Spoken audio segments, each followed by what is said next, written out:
আবারও ঘোষণা হয়ে গেল অন্নপূর্ণা ভাণ্ডারে ৩,০০০ টাকা।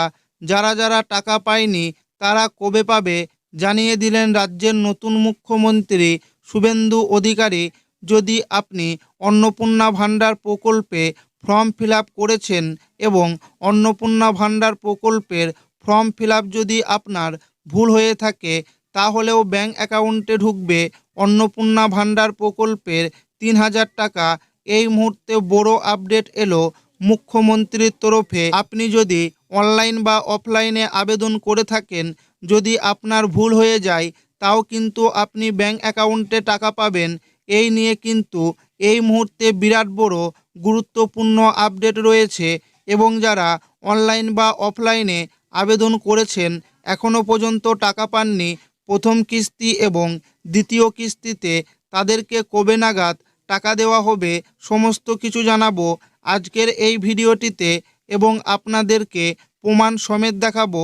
তাই ভিডিওটি প্রথম থেকে শেষ পর্যন্ত দেখবেন এবং আপনি কোন জেলা থেকে দেখছেন অবশ্যই কমেন্টে লিখে জানাবেন। অন্নপূর্ণা যোজনায় ফর্ম ফিল আপে ভুল হলেও অ্যাকাউন্টে ঢুকবে টাকা, বড় আপডেট। রাজ্যের মহিলাদের আর্থিকভাবে স্বাবলম্বী করতে অন্নপূর্ণা যোজনা বা অন্নপূর্ণা ভাণ্ডার এই প্রকল্পের মাধ্যমে যোগ্য মহিলাদের মাসে ৩,০০০ টাকা করে আর্থিক সহায়তা দেওয়ার প্রতিশ্রুতি দিয়েছে বিজেপি সরকার।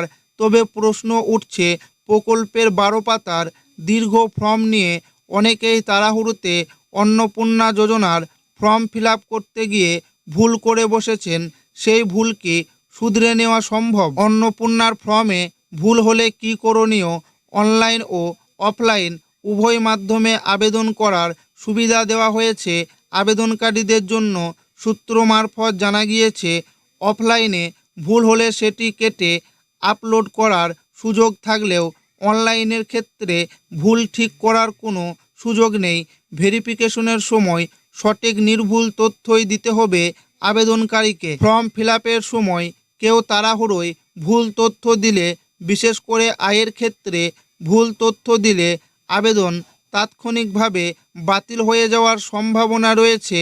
ফর্মের শেষে ডিক্লারেশন দেওয়া রয়েছে, সেখানে লেখা রয়েছে, আমি এই মর্মে ঘোষণা করছি যে উপরে পদ ও তথ্য আমার জ্ঞান ও বিশ্বাস অনুযায়ী সত্য এবং প্রযোজ্য ক্ষেত্রে আমি সকল সহায়ক নথি প্রদান করেছি এবং উপরে লিখিত কোনো মানদণ্ড বাদ দিইনি। আরও লেখা রয়েছে, আমি অবগত যে আমার পদ ও কোনো তথ্য মিথ্যা প্রমাণিত হলে আমার সামাজিক সুরক্ষা সংক্রান্ত সুবিধাসমূহ বন্ধ হতে পারে। সুতরাং এক্ষেত্রে ধীরে সুস্থে সঠিক তথ্য দিয়েই ফর্ম পূরণ করতে হবে আবেদনকারীদের। কোনো তথ্য না থাকলে বা ফর্মে যা চাওয়া হয়েছে সেই বিষয়ে জানা না থাকলে যতটা সম্ভব ফিল আপ করে না পারলে নোট অ্যাপ্লিকেশন লিখে দিতে হবে। এই বিষয়ে আবেদনকারীদের উদ্দেশ্যে মন্ত্রী অগ্নিমিত্রা পাল জানিয়েছেন, এই যে বলছে এতগুলো ১২ পাতার ফর্ম, এগুলো ডাটার জন্য। ফর্ম ফিল আপ না করতে পারলে যে আপনি অন্নপূর্ণা যোজনার টাকা পাবেন না তা কিন্তু নয়।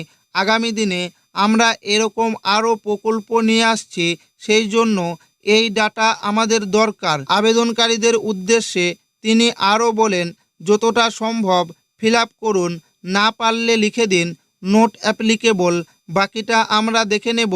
উল্লেখ্য, রাজ্য সরকারের পোর্টাল socialsecurity.wb.gov.in ওয়েবসাইটে গিয়ে করতে হবে অন্নপূর্ণা যোজনার জন্য আবেদন। এছাড়া অন্য কোনো পোর্টাল নেই। এই অন্নপূর্ণা যোজনা পোর্টালের মাধ্যমে আবেদন করতে হবে আবেদনকারীদের।